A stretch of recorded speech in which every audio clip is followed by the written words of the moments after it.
রত্নালয় আপনাদের স্বাগত জানাচ্ছি। আমি সুদীপ্ত সেনগুপ্ত।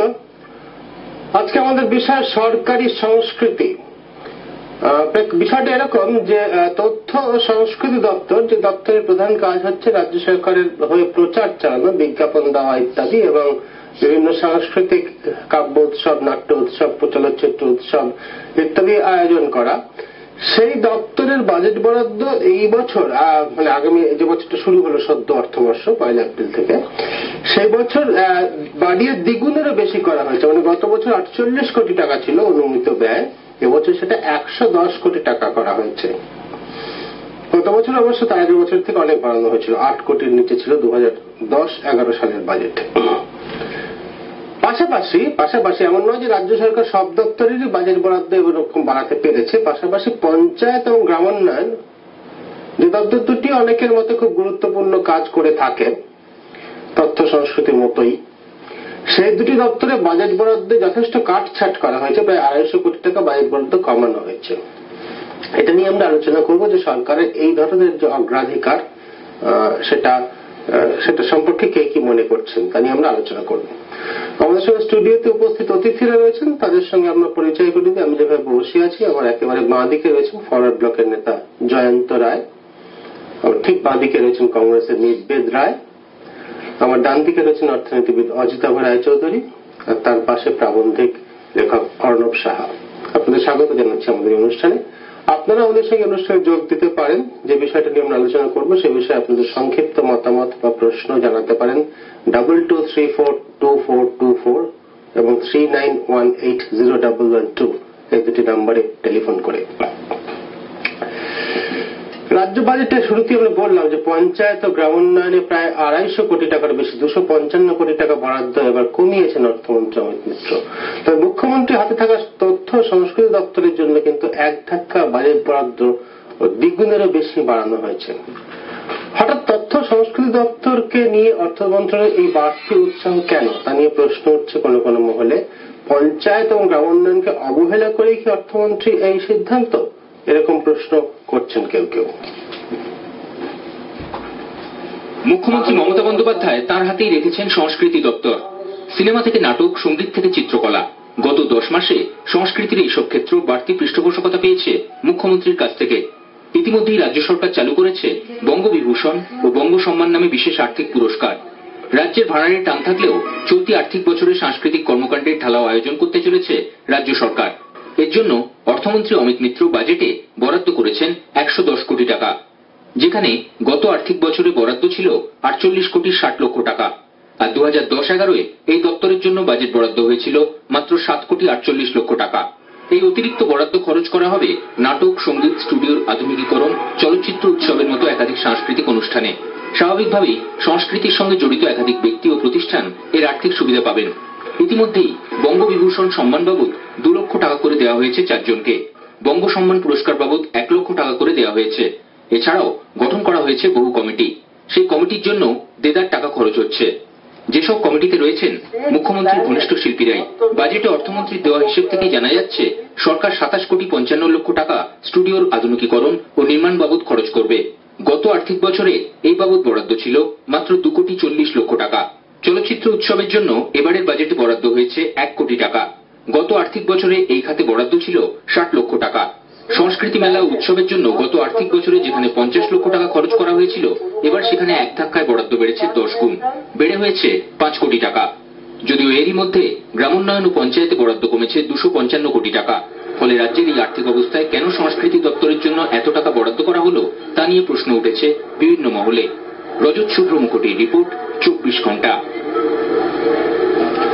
এই প্রশ্নটা নিয়ে আমরা আলোচনা করব যে তথ্য সংস্কৃতি নিশ্চয়ই খুব গুরুত্বপূর্ণ বিষয়, কিন্তু পঞ্চায়েত ও গ্রামোন্নয়নও বোধহয় গুরুত্বপূর্ণ বিষয় তালিকায় থাকে সাধারণত।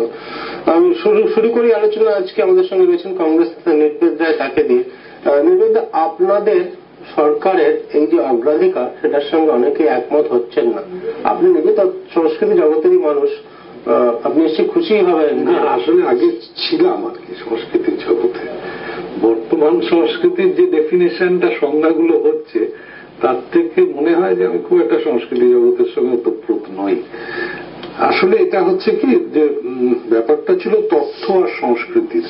এখন সংস্কৃতিটা সরকার ঠিক সংস্কৃতি করেন না, সরকারের দ্বারা সংস্কৃতি করা সম্ভব খুব কম।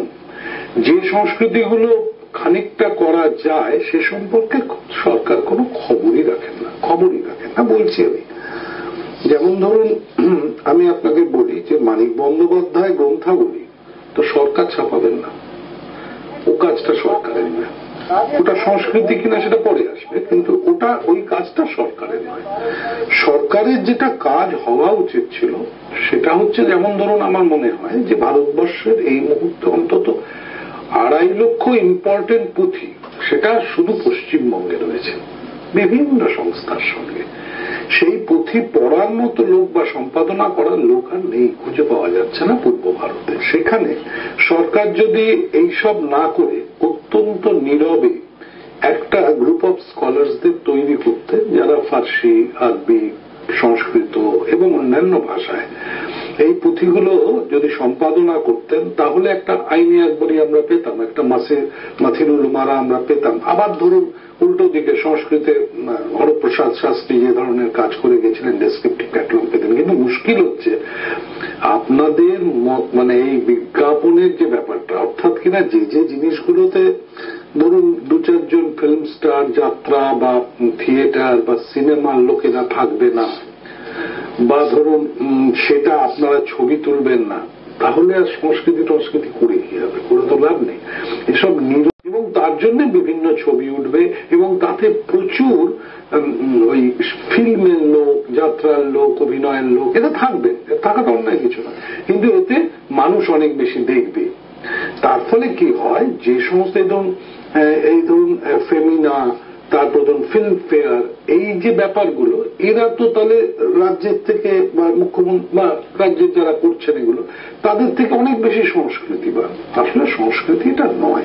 কি সংস্কৃতি এটা আলোচনা করবো, কিন্তু প্রত্যেকে বলে দিন, তারপরে আমরা আসবো। আপনার কথা শুনে আমার মনে হচ্ছে যে আসলে প্রচারের জন্য করা হচ্ছে।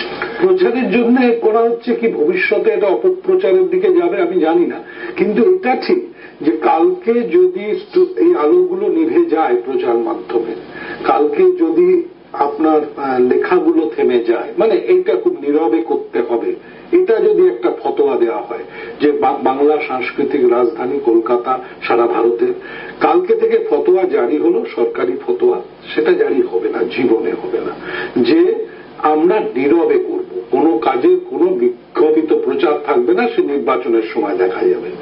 একটা কাজে হবে, একটা কাজ। নিশ্চয় খুব খুব খুব খুব তাৎপর্যপূর্ণ প্রশ্ন।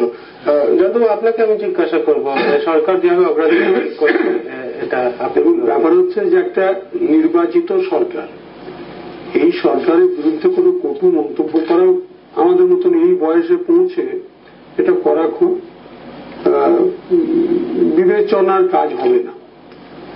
কিন্তু এটা আমরা সবাই বুঝতে পারছি, অ্যাপার্ট ফ্রম পলিটিক্স আমরা সবাই এটা বুঝতে পারছি যে একটা গভর্নমেন্ট যখন ওথ নিলেন, এবং নির্মলবাবুরা আছেন তারাও শরিক তাদের, তো যেখানে প্রায় 9 কোটি পপুলেশন, সেখানে তার প্রায়োরিটিটা তাকে ঠিক করতে হবে।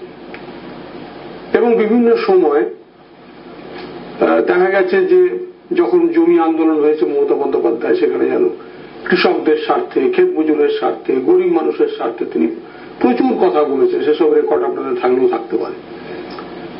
কিন্তু সরকার গঠন করার পরে একটা আমাদের তথ্য সংস্কৃতি দপ্তরের বাজেট যদি সামর্থ্য থাকে বাজেট বাড়ানোই যেতে পারে, কিন্তু নির্মলবাবুর ওই কথাটা খুব প্রাসঙ্গিক যে আমাদের গ্রামান্তরে যে সমস্ত সংস্কৃতির যে হেরিটেজটা আমরা উদ্ধার করতে পারি, যেটা লুকিয়ে আছে, এবং তার জন্য যদি আমরা একটা টিম করতে পারতাম যারা এগুলো গবেষণা করে সেগুলোকে বের করে নিয়ে এসে আমাদের বাংলার সংস্কৃতিকে আরো যাকে বলে সমৃদ্ধ করতে পারত, তাহলে এই বাজেট বরাদ্দ বৃদ্ধির একটা যুক্তি পাওয়া যেত। যে কাজটা করতে সরকার ছাড়া খুব কম লোকে এগিয়ে আসবে, এটা কিন্তু বাণিজ্যিক মূল্য খুব কম না। কিন্তু ব্যাপারটা হচ্ছে যে আজকে আপনি মিনিমাম জায়গাতে আসুন, প্রায় যদি ধরে নেওয়া যায় যে সরকারের তথ্য ইত্যাদি নিয়ে আমাদের 9 কোটি মানুষ হলে আপনার প্রায় 3,60,00,000 মানুষ তারা দারিদ্র্যসীমার নিচে বাস করছে। তৃণমূল কংগ্রেসের যে নির্বাচনের জয়লাভ, এটা তো অস্বীকার করার কোনো উপায় নেই, কিন্তু সেখানে এই জয়লাভের ফলে যে 3,60,00,000 মানুষ আজকে পশ্চিমবাংলায় আছে এবং এই 3,60,00,000 মানুষের 80% মানুষই হচ্ছে কৃষির উপর নির্ভরশীল এবং ক্ষুদ্র প্রান্তিক কৃষক।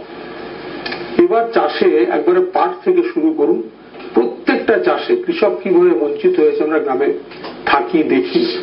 মানুষের জীবন যন্ত্রণা বহুগুণ বেড়ে গিয়েছে। সোশ্যাল ইনফ্রাস্ট্রাকচার বাড়ানোর ক্ষেত্রে সরকারের কোনো অগ্রাধিকার নাই, দারিদ্র্য কমানোর ক্ষেত্রে কোনো অগ্রাধিকার নাই, অথচ মুখ্যমন্ত্রী হামেশায় ঘোষণা করছেন আমি ঝাড়গ্রামে মেডিকেল কলেজ করব ইত্যাদি ইত্যাদি নানা প্রকার ঘোষণা হচ্ছে। জেলায় যে সদর হাসপাতালগুলো আছে, মহকুমা হাসপাতালগুলো আছে, সেখানে মিনিমাম সার্ভিস এটা গরিব মানুষ পায় না এবং সেক্ষেত্রে রাষ্ট্রীয় বীমা যোজনার যে টাকা ভারত সরকার দিচ্ছে সেই টাকাটাও দেখা যাচ্ছে নানা ধরনের ব্রোকাররা সেখানে যুক্ত হয়ে গিয়ে 2-4টে নির্দিষ্ট নার্সিংহোমে গিয়ে তারা অপারেশন করিয়ে, এমন ঘটনাও আছে যে অপারেশনের নাম করে রোগীকে ভর্তি করা হচ্ছে, তার কাছ থেকে বলা হচ্ছে 500 টাকা দাও, ব্লাড টেস্ট ইত্যাদি করিয়ে নেওয়া হবে, 25,000 টাকা একটা কাগজে সই করিয়ে নিচ্ছে। অ্যাপেন্ডিসাইটিস আদৌ হয়নি, পেটটা কেটে নিয়ে সেখানে সেলাই করে 1 দিন হাসপাতালে রেখে নার্সিংহোমে রেখে তাকে ছেড়ে দেওয়া হচ্ছে। এই ঘটনাও ঘটছে, কিন্তু প্রতিবাদ করবেন কোথায়? প্রতিবাদ করতে গেলে কেউ শুনবে না। থানা, পুলিশ, প্রশাসন সমস্ত এখন একবারে চিফ মিনিস্টার কন্ট্রোল করছে রাইটার্স বিল্ডিংস থেকে।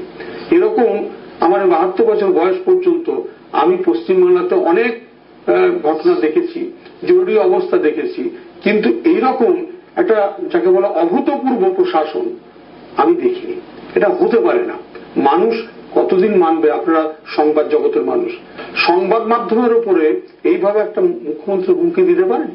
প্রায়োরিটির কথা বাদ দিন, আপনি একজন মানুষ হিসেবে আপনার যে মূল্যবোধ, আপনার যে অধিকার, সাংবিধানিক অধিকার, সেটা আপনি করে দেবেন, আপনি ফর্গ করবেন? করতে পারে কোনো মানুষ? এইসব জিনিস চলছে। কাজে সাংস্কৃতিক তথ্য সংস্কৃতি দপ্তরে 100 কোটি কেন 1000 কোটি টাকা দিলেই ঘোষণা করতে দোষ কি? পঞ্চায়েত নিয়ে তো উনি কনসার্ন নন, উনি কনসার্ন নির্ভরবাবু সঠিকভাবেই বলেছেন, কিছু ধামাধরা কিছু তথাকথিত বুদ্ধিজীবী তাকে ঘিরে রেখেছেন তাদের প্রচারে আলোতে আসার জন্য, যাতে আনন্দবাজার বর্তমানের বা 24 ঘন্টা স্টার আনন্দের প্রচারের হার তারা যে কথাগুলো বলছে তাকে কাউন্টার করার জন্য আজকে হাইকোর্টে বলে দিলেন 1000 টাকা করে মাসিক পেনশন দেওয়া।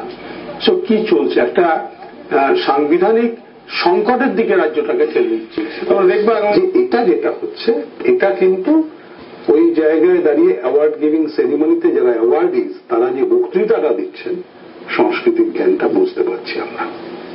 সেই বক্তৃতার মধ্যে যে আলোকে উদ্ভাসিত হচ্ছেন সরকার, যে এইরকম অসাধারণ সংস্কৃতিবান সরকার আর ভবিষ্যতেও আসবে না, ভূতেও আসেনি ইত্যাদি ইত্যাদি, এগুলোর মধ্যে প্রচার ছাড়া আর কিছু নেই। এবং এই প্রচারটা মূলত এক ধরনের মরিয়া প্রচার। এরপর আপনাকে হিটলার একটা জিনিস চালু করেছেন, আমি বলছি না, হিটলারের সেই বুদ্ধি, ব্যাপকতা, সেই প্রচন্ড চিন্তা, মানে বুৎপত্তি সব আছে। এবার তৃণ ফিজিক্স চালু হতে পারে, তৃণ কেমিস্ট্রি চালু হয়েছিল তো ইউরোপে এক সময়, তৃণ ম্যাথামেটিক্স চালু হতে পারে। এগুলো আপনি বলতেই পারেন সংস্কৃতি, অন্য ক্ষেত্রে বলতেও পারে। এটা তো 34 বছর এতদিন রাজনীতি করেন, সংস্কৃতির ভূমিকা রাজনীতির প্রাঙ্গণ, যখন রাজনৈতিক সাকসেস একটা দল পায়, গ্রাম শহর ভাগ করুন, গ্রুপে ভাগ করুন, হ্যাঁ, মানুষকে ভাগ করুন। এই স্টাডিটা আপনারা কোত্থেকে পান সব সময়, যে সংস্কৃতির আলোকে মানুষ সমুজ্জ্বলিত হয়ে বিবেকবান হয়ে ভোট দিচ্ছেন এবং সেই ভোটের জোরেই হচ্ছে না তো? সংস্কৃতিকে কোন জায়গাটা আপনি রাখবেন, সংস্কৃতির কোন জায়গাটা রেখে এই কথাগুলো বলবেন, সেগুলো চিন্তা করুন। দুটি মানুষের কথা বলতে পারি যারা রাজনীতির সঙ্গে একটু জড়িত ছিলেন, সামান্য একটু সংস্কৃতি বুঝতেন। কোন সালে? একজনের নাম হচ্ছে রাধাকৃষ্ণন, সর্বপল্লী। মুশকিল, আপনারা আরেকজনের রিসেন্ট বলি, বলুন। আচ্ছা, রিসেন্ট একটা লোকের খুঁজে বের করবে, ছুঁচে খড়ের গায়ে ছুঁচে। আপনি কি মুশকিল হচ্ছে? আপনি ভাবছেন যে সংস্কৃতিবান লোকেরা কোটি কোটি ঘুরবে রাস্তায়? কোটি কোটি না, তাহলে কথা আপনি ঢিল ছুড়লে সংস্কৃতিবান রাস্তা রবীন্দ্রনাথ ছুটতে পারত, এখন ঢিল ছুড়লে ঢিলটা কিছু বলার করছে। ব্যাপার হচ্ছে যে অর্ণব যে ব্যাখ্যাটা দিয়েছে, এই ব্যাখ্যাটা কিন্তু আমার মনে হয়েছে নোভেল। এটা যারা আমাদের শ্রোতা যারা আছেন, তাই এই ব্যাখ্যাটার সঙ্গে ওই 10-12% যে এলিট, সকল এলিট বাদ দিলে বাকি সকলেই কিন্তু বাঙালি মানসিকতায় এই ব্যাখ্যাটা খাবে। তার কারণ আমরা আমাদের ছাত্র জীবনে দেখেছি যে বাঙালি উন্নাসিকতা, নিম্নবিত্ত মধ্যবিত্ত বাঙালির এটা একটা শত শত বছর ধরে ট্র্যাডিশন চলে এসেছে। স্বাভাবিকভাবেই বর্তমান প্রশাসক চাইবে যে যদি আমরা এই সংস্কৃতি সচেতন বাঙালির কাছে গ্রহণযোগ্য হিসাবে যদি নিজেকে তুলে ধরতে পারি, এবং সেক্ষেত্রে যদি কিছু ওই কি বলি যাকে বলে কিছু দিয়ে থুয়ে দান ধ্যান করে যদি মানুষকে যদি টেনে আনতে পারি, তাহলে আখেরে আমার রাজনৈতিক লাভটা হবে, এটা হতে পারে। এবং কিন্তু সেক্ষেত্রে আমাদের বক্তব্যটা হওয়া উচিত, আমরা এটা মনে করি যে ধরুন সংস্কৃতি জগতে মানুষকে আকর্ষণ করছে, কিন্তু 28 তারিখে ধর্মঘটে সরকারি কর্মচারীদের বেতন কাটা, এই যে যাকে বলে স্ববিরোধিতা, একজন প্রশাসক বা এক বা একাধিক দল যারা সরকারটা চালাচ্ছেন, কি মেসেজ যাচ্ছে একটা মানুষের ডেমোক্রেটিক রাইট। সমাজতান্ত্রিক চীনে স্বতঃস্ফূর্ত ধর্মঘট করতে পারে শ্রমিকরা? আমি সমাজতান্ত্রিক চীনে আলোচনা তো করছি না, আমি তো ভারতবর্ষ সংসদীয় সব জায়গাতেই বহুদলীয় সংসদীয় গণতান্ত্রিক ব্যবস্থায় ধর্মঘট করার অধিকার শ্রমিকের বা কর্মচারীর আছে, এটা আমরা বিশ্বাস করি। সেদিক থেকে এই কাজটা ধর্মঘট হলো, সেখানে তাকে বেতন কাটে না, এই জিনিসটা। তারপরে তো ধরুন আজকে ল্যান্ড রিফর্ম যে বিল, জয়ন্ত ল্যান্ড না, আমার এক সেকেন্ড আমি বলে শেষ করে আপনাকে বলে দিচ্ছি। আসলে জয়ন্তবাবুর যে বিচারিতা জয়ন্তবাবু দেখছেন, আমি সেটা দেখছি না, কিন্তু আমি তোমার সঙ্গে একমত। আমি যেটা দেখছি সেটা হচ্ছে প্রত্যেকটা ট্রাফিক সিগন্যালে রবীন্দ্রনাথ বাজছে, রবীন্দ্রসঙ্গীত, এবং সেটা নিয়ে খুব হই হই করে বলা হয়েছে। কিন্তু রবীন্দ্রনাথের ছবি জাল হয়ে গেলে সে ব্যাপারে সরকার আশ্চর্য রকম নীরব, এটার মধ্যে দ্বিচারিতা আছে। আর ওই দ্বিচারিতাটাকে খুঁজে বার করে। আর একটা দ্বিচারিতার কথা বলি নির্বোধ বাবু, আজকে যে বিধানসভাতে যে আপনার ল্যান্ড অ্যামেন্ডমেন্ট বিল যেটা পেশ হলো, 2006 সালে এই বিল তো বুদ্ধদেব বাবু প্লেস করেছিলেন বিধানসভায়। সেদিন তো বামফ্রন্টের ভেতরে ফরওয়ার্ড ব্লক, আরএসপি, সিপিআই তাদের সম্মিলিত প্রতিরোধে বিলটাকে সিলেক্ট কমিটিতে পাঠিয়ে তারপর সেটাকে প্রত্যাহার করা হলো আলটিমেটলি। আজকে যে মমতা লড়াই করলেন জমি হাঙরদের হাত থেকে সাধারণ মানুষকে বাঁচাতে, আজকে সেই বিলে উল্লেখ আছে। আপনি ভাবুন তো, যারা আমাদের কথা শুনছেন তারা একবার ভাববেন না যে শিডিউল ট্রাইবদের জমি আপনি শিডিউল ট্রাইব ছাড়া অন্য কেউ কিনতে পারবেন না, এটা হচ্ছে এক্সিস্টিং অ্যাক্ট।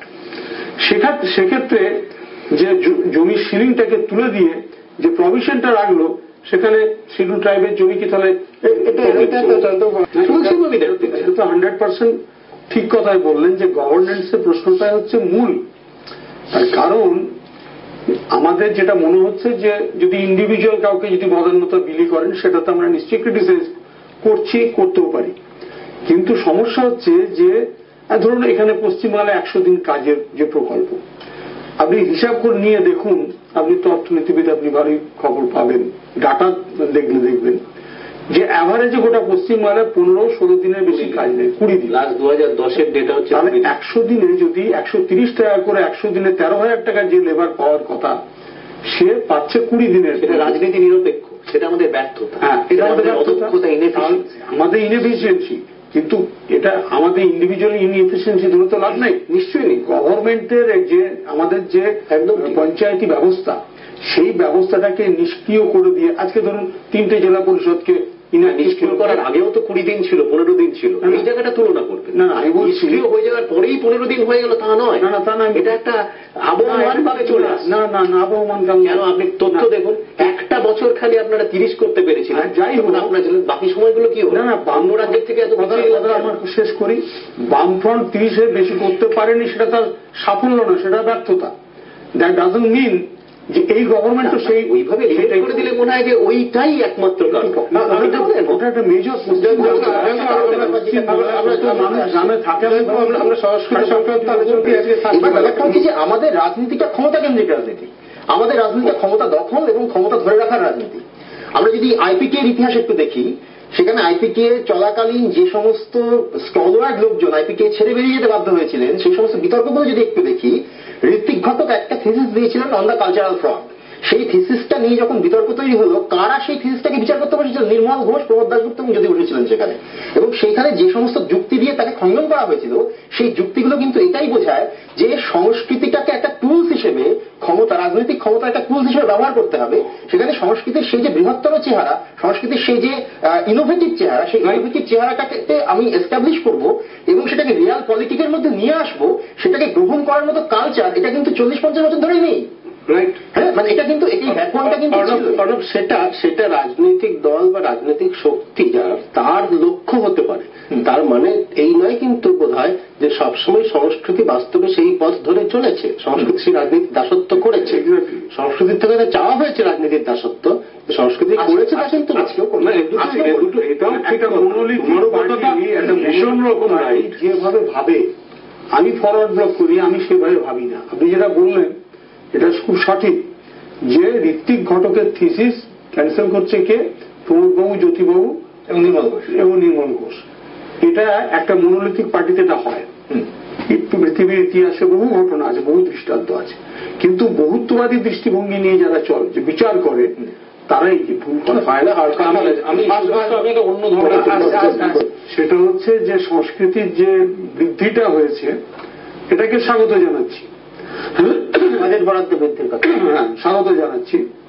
কিন্তু আশঙ্কা এই জায়গাটাতে থেকে যাচ্ছে যে সাংস্কৃতিক বিকাশের জন্য স্টুডিও, এখানে যারা কলাকুশলী তাদের জন্য টাকার দরকার, স্টুডিও অধিগ্রহণ করা হয়েছে, স্বাগত জানানো যেতে পারে। কিন্তু আমাদের মালদার গম্ভীরা গানের সঙ্গে যারা যুক্ত, মুর্শিদাবাদে যারা কবি গানের সঙ্গে যারা যুক্ত, বর্ধমানে যারা বোলানের সঙ্গে যুক্ত, এরকম অসংখ্য গ্রামীণ সংস্কৃতির সঙ্গে জড়িয়ে যে সমস্ত লাখ লাখ মানুষ আছে, কই রাজ্য সরকারের বাজেট প্রতিবেদনতে একটা শব্দ তাদের পক্ষে কিছু বিরোধটা আসবে, আস্তে আস্তে আসবে। তার জন্য প্রতীক্ষা করতে হবে। সাঁওতালদের নিয়ে তো কিছু কিছু কথা ওখানে রয়েছে আছে, যেহেতু আদিবাসী সেই জন্য রেখেছে। আমরা তাকে স্বাগত জানাচ্ছি যে আদিবাসীদের কথা উল্লেখ করেছেন, খুব ভালো কথা। কিন্তু গ্রাম বাংলার কোটি কোটি মানুষ যে সংস্কৃতির সঙ্গে যুক্ত, তার বিকাশের জন্য যদি মুখ্যমন্ত্রী যদি আরো একটু সচেষ্ট হতেন, পাশাপাশি যদি দুটো জিনিস কি রাখতেন, তাহলে জিনিসটা মানুষের কাছে তো অর্থের সদ্ব্যয় হচ্ছে।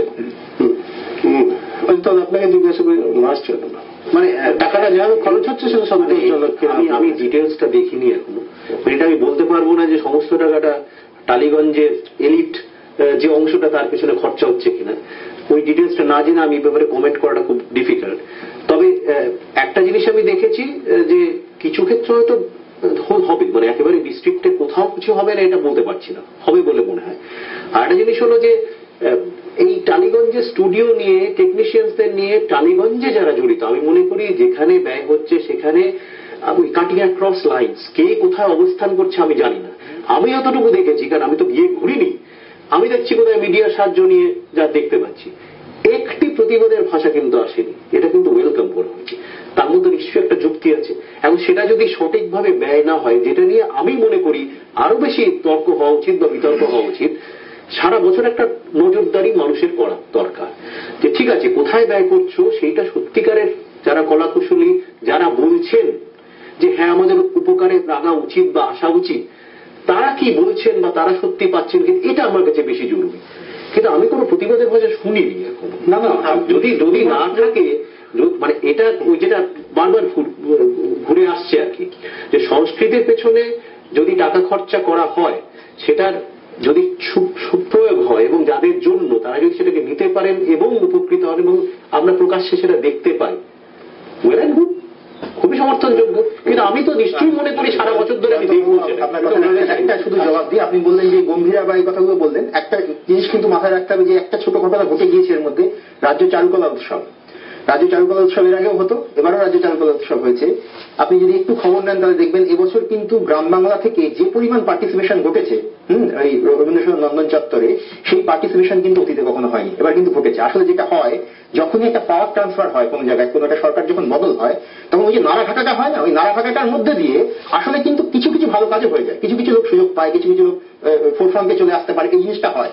আমাদের এটা মাথায় রাখতে হবে যে এর আগের যে সরকার তার গণতন্ত্র নিয়ে যে অভিযোগ উঠেছে, পুরোপুরি ভাবে সেই গণতন্ত্রের অভিযোগ একেবারে নালিফাই করে দেওয়া যাবে, সেটাকে চেঞ্জ করে একটা অন্য সংস্কৃতি তৈরি করে দেওয়া যাবে, এটা বোধহয় একটা অবাস্তব কল্পনা, এটা হবে না, এভাবে কিছু চালানো যায় না। কিন্তু যেটা হতে পারে সেটা হচ্ছে যে একটা সরকার একরকম ভাবে চলেছিল, তারপর যখন আরেকটা সরকার আসছে, তখন ওই যে একটা বদল হবে, ওই যে একটা ছাড়াই বাছাই হবে, ওই ছাড়াই বাছাইয়ের প্রক্রিয়ার মধ্যে দিয়ে কিন্তু কিছু কিছু জিনিস সামনে বেরিয়ে আসবে। হঠাৎ করে কারেন্ট এলে যেমন ভীষণ ভোল্টেজটা বেড়ে যায়, হাই ভোল্টেজ হবে, আমি লাস্টে তুলবো, সেটা হচ্ছে যে বঙ্কিম পুরস্কার, আমি একটু শেষ করি, আমি একটা খুব প্রশ্ন, আমি একটা প্রোগ্রাম ধরে আপনি বদলের ব্যাখ্যাটা দিলেন না, আমি একটা খুব প্রশ্ন করবো, সেটা হচ্ছে বঙ্কিম পুরস্কার রবীন্দ্র পুরস্কার টাকা নাকি বাড়ানো হচ্ছে, খবর কাগজে দেখলাম। ধরা যাক রবীন্দ্র পুরস্কার এবার বোধহয় 50,000 টাকা ছিল, যদি সেটা বেড়ে 2 লক্ষ টাকা হয়, যদি কখনো এই নতুন সরকার চলে গিয়ে আবার যদি পূর্বতন শাসক গোষ্ঠী ক্ষমতায় আসেন, তারা কি পুরস্কার অর্থমূল্য কমাবেন? না, কমাবেন না কখন। তার মানেটাই হচ্ছে যে এটা যদি একবার বাড়ে, এটা কমবে না, তার মানে যে যে উদ্দেশ্য নিয়ে এটা বাড়ানো হচ্ছে বলে আজকে অভিযোগগুলো করা হচ্ছে, সেই জিনিসটা থেকে কিন্তু ফিরে যাওয়া সম্ভব। এই অভিযোগ একবারও করিনি, আমি খালি বলেছি একটা কথাই, যে সংস্কৃতির বিকাশের জন্য স্টুডিও অধিগ্রহণ করে সরকার যা কাজ করেছে তাকে স্বাগত জানাচ্ছি 100। পাশাপাশি আমাদের গ্রাম বাংলার যে ছড়িয়ে ছিটিয়ে থাকা যে সংস্কৃতি, তার উন্নয়নের জন্য আপনি স্টুডিও অধিগ্রহণকে স্বাগত জানাচ্ছেন, কারণ অনেক দুর্বল স্টুডিও আছে, একটা সরকার তো আমরা জানাচ্ছি যে যেগুলো দুর্বল স্টুডিও সবগুলোকে অধিগ্রহণ করা হোক। যে নীতি সরকার নেবেন, সরকার সিরিয়াল তৈরি করবে না, সিরিয়াল কেন করবে? অধিগ্রহণ করে যেটা অজিত বাবু বললেন, ইনফ্রাস্ট্রাকচার তৈরি করে দেবে, যোগ্য মানুষ যদি সরকার চালাবে, আর যদি না চালাতে পারে তাহলে যে যারা চালাতে পারবেন তাদের সঙ্গে একটা ইন্ডাস্ট্রিজ, সেই পাবলিক সেক্টর ইন্ডাস্ট্রিজ গুলো অ্যানালাইজ করলে কি দেখা যায় যে সরকারের অপদার্থতার জন্যই তাদেরকে মানে কি বলে ওটাকে ডিসইনভেস্টমেন্ট করা হচ্ছে, এটা কি সঠিক? তথ্য তার সে কথা বলবে। আরো অনেক প্রশ্ন রয়ে যায়, প্রশ্ন তো সব উত্তর খুঁজে পাওয়া যায় না, কিন্তু সময়ের কারণে হয়তো উত্তর নেই, সেই অর্থে সময়ের কারণে আমাদের অনুষ্ঠান এখানে শেষ করতে হচ্ছে। এরপরে দেখুন দিনের সবথেকে গুরুত্বপূর্ণ খবর নিয়ে আমাদের অনুষ্ঠান পেজ 1, সঙ্গে থাকুন 24 ঘন্টা।